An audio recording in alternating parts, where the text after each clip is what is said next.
Shri Sajeevan, PR Sivasankar ചൂണ്ടിക്കാട്ടിയതുപോലെ Nilambur ഈ വർഗീയ ശക്തികളെ കൂട്ടുപിടിക്കുന്നതിനുള്ള ഒരു വലിയ കാർപ്പറ്റ് വിരിക്കലാണ് നമ്മൾ കാണുന്നത്.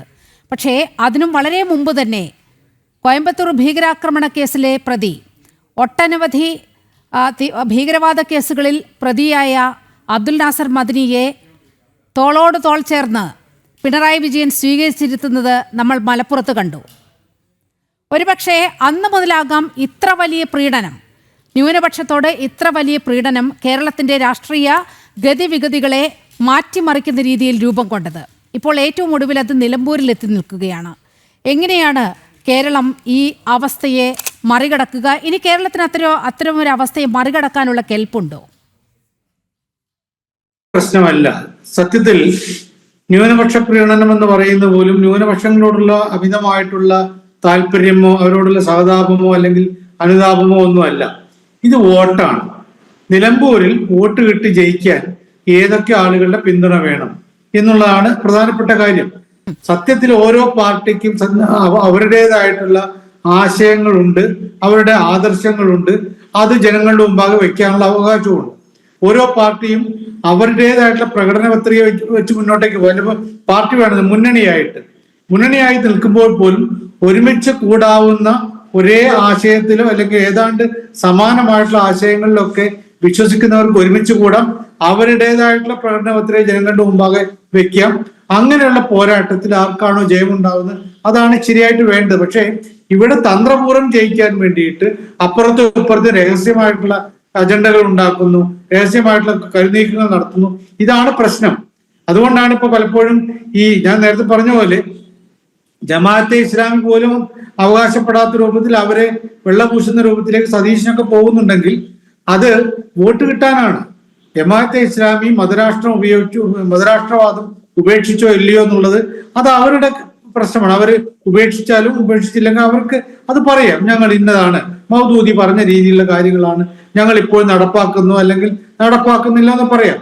പക്ഷെ അത് പറയുന്ന ഒരു രാഷ്ട്രീയ നേതാവ്, ഒരു മതേതര പാർട്ടിയുടെ ചുക്കാൻ പിടിക്കുന്ന പദവിയിലിരിക്കുന്ന ഒരാള് അത് പറയുമ്പോഴാണ് പ്രശ്നം. ഇതിന് കാരണം ഈ താൽക്കാലികമായിട്ട് വിജയം ഉണ്ടാവുക. ഇപ്പൊ സതീശനെ പറയുമ്പോൾ ഉണ്ടാവുന്ന അദ്ദേഹത്തിന്റെ മുകളിൽ ഏക ലക്ഷ്യം എന്ന് പറയുന്നത് നിലമ്പൂരിൽ ജയിക്കണം എന്നുള്ളതാണ്. ഇത് LDFന്റെ കാര്യത്തിലാണ് ഈ തരത്തിലുള്ള പ്രശ്നമുണ്ട്. അവനവന്റെ രാഷ്ട്രീയ ഐഡിയോളജി ജനങ്ങളുടെ മുമ്പാകെ വെക്കുക, തങ്ങൾക്ക് വെക്കാൻ പറ്റുന്ന പ്രകടന പത്രിക ജനങ്ങളുടെ മുമ്പാകെ വെക്കുക. ആ രീതിയിലാണ് പോകേണ്ടത്. ഇനിയും രക്ഷയുണ്ട്. താങ്കൾ പറഞ്ഞതിനും മോചനം ഉണ്ടാകുമെന്നുള്ള ചോദ്യത്തിന് മോചനം എന്ന് പറയുന്നത് ഒറ്റ ദിവസം കൊണ്ട് നടക്കാവുന്ന കാര്യം, ഒരു നിമിഷം കൊണ്ട് നടക്കാവുന്ന കാര്യമാണ്. ഞങ്ങൾ ഇനി മുതൽ ഞങ്ങളുടെ ഐഡിയോളജി വെച്ചുകൊണ്ട് ഞങ്ങളുടെ പ്രകടന പത്രിക വെച്ചുകൊണ്ട് മാത്രം ജനങ്ങളോട് വോട്ട് പിടിക്കും എന്ന് തീരുമാനിച്ചാൽ മതി. പക്ഷേ അതാര് തീരുമാനിക്കും എന്നതല്ലേ വിഷയം. ശ്രീ PR ശിവശങ്കർ, അങ്ങേക്ക് പറഞ്ഞ് അവസാനിപ്പിക്കാം. കേരളത്തിന്റെ തിരഞ്ഞെടുപ്പ് രാഷ്ട്രീയത്തിൽ മറച്ചു വെക്കുകയും അല്ലെങ്കിൽ മാധ്യമങ്ങൾ, ഒരുപക്ഷെ രാഷ്ട്രീയ പാർട്ടികളെക്കാൾ കൂടുതൽ മാധ്യമങ്ങളും അതുപോലെ തന്നെ രാഷ്ട്രീയ പാർട്ടികളും മറച്ചു വെക്കുന്ന കുറെ കാര്യങ്ങളുണ്ട്. ഇപ്പൊ ഞാനൊരു കാര്യം പറഞ്ഞു തരാം. നമ്മൾ ആരും ഇതുവരെ ചർച്ച ചെയ്യാത്തത്, കുറച്ച് ചർച്ച ചെയ്യാത്ത കാര്യം, കേരളത്തിലെ വർഗീയ കലാപങ്ങളുടെ ഒരു രീതി എടുക്കൂ. അത് മാറാടായാലും മട്ടാഞ്ചേരിയായാലും പൂന്തുറയായാലും അത്തരം കലാപങ്ങളെ ഇന്നും കേരളത്തിലെ മാധ്യമങ്ങൾ ചർച്ച ചെയ്യുന്നില്ല.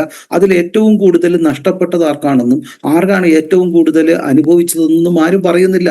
അതുപോലെ തന്നെ AK ആന്റണി ഒരൊറ്റ കാലഘട്ടത്തിൽ മാത്രം പറഞ്ഞ സത്യം, ഇവിടെ എങ്ങനെയാണ് മതന്യൂനപക്ഷങ്ങൾ കൂടുതൽ കാര്യങ്ങൾ നേടുന്നത് എന്ന് പറയുമ്പോൾ അത് എങ്ങനെയാണ് 80-20 എന്നുള്ള രീതിയിൽ ബിഷപ്പുമാരൊക്കെ പറഞ്ഞതുപോലെ ഒരു വിഭാഗം, ന്യൂനപക്ഷത്തിലെ ഒരു വിഭാഗം മാത്രം എങ്ങനെയാണ് ന്യൂനപക്ഷത്തിന്റെ തന്നെ അത് ബഹുഭൂരിപക്ഷമായ ഒരു വിഭാഗം അതിലെ 80% നേടിയെടുക്കുന്നത് എന്നും ചർച്ച ചെയ്യുന്നില്ല.